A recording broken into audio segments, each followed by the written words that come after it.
Every decent door had a letterbox. Sometimes they would stand up straight and they were difficult to fly at. Or they would lie flat but have two opposing clusters of fibres. But mostly,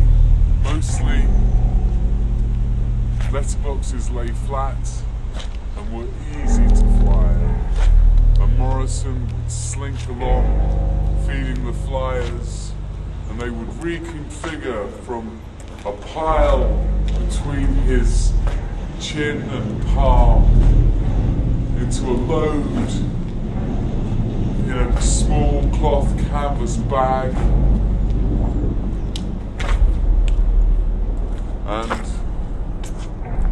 they would whisper into letterbox oblivion oh so quickly. Morrison would be finished as early as 3 a.m.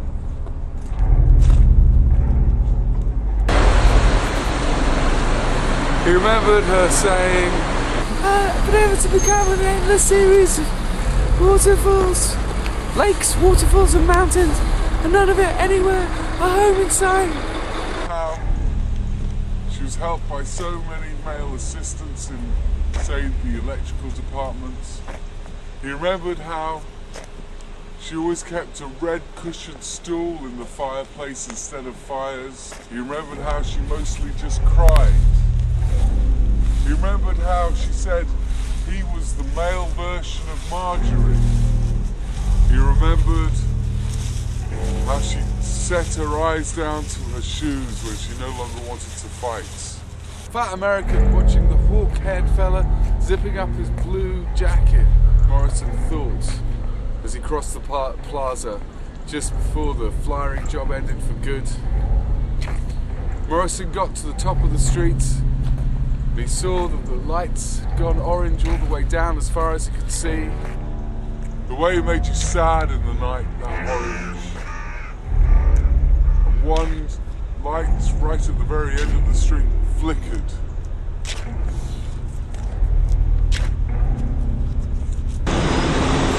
He went to the first mailbox,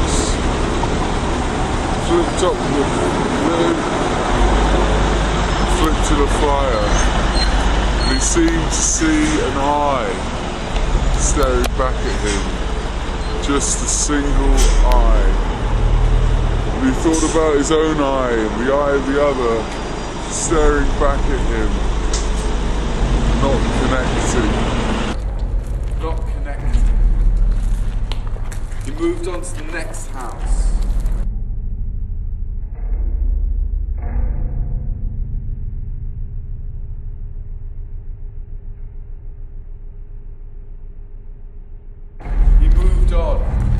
He moved on to the next door, flipped up the flap, the letterbox, and chucked in a flyer.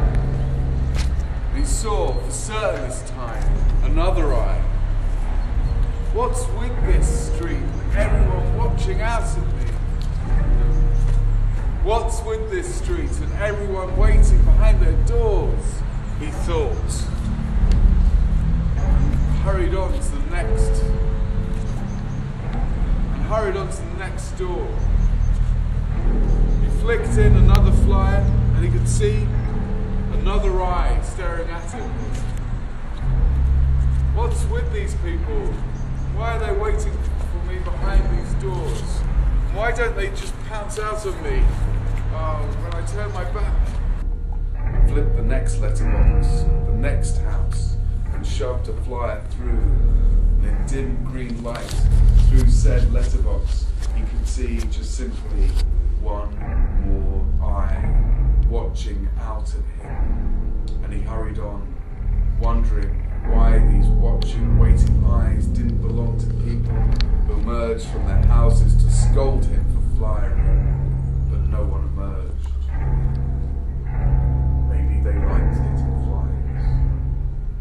He went to a fourth house, and there indeed another eye could be seen, making eye contact with Morrison's own eye, in the momentary glimpse through the door, with the flick of the letterbox owner's door allowed.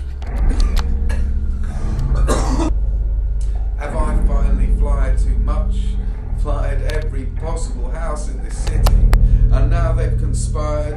awaiting me? And if so, why? They only seem to be watching. Why don't they emerge and pounce on my back as I hurry down each walk? The fifth door was different. Letterbox was different. It was lower, and Morrison had to hunch to flick the flyer in, and he heard a yowl. And as the yowling cat scratched the tip of his index finger, he pulled back his hand. The fifth door was different. The letterbox was much lower and he had to hunch to see through. He flicked in a fire, sticking his hand well into the letterbox. And he heard a yowl. And he felt the yowling cat scratch at his index finger. And he pulled back his hand. Ow! It was a deep scratch. He looked at his index finger. The cut was wide, displayed, like a top of the index finger filleted fish.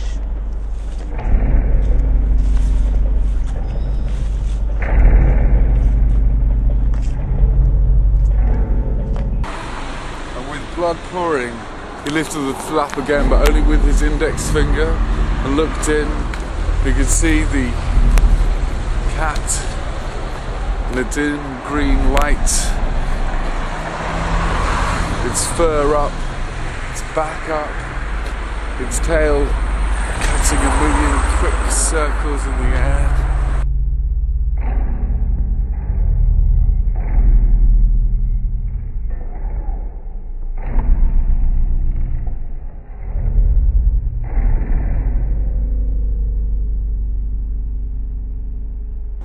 He looked at his finger.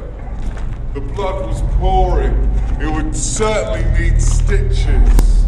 He decided to quit the flyering job then. He put the rest of the flyers in the recycling bin. The next day, when the van turned up to his house, Morrison decided not to go down. Pike had said, "If you don't turn up when I come, even once, I'll assume you're quitting and never turn up again." True to his word, old Pike, it turned out.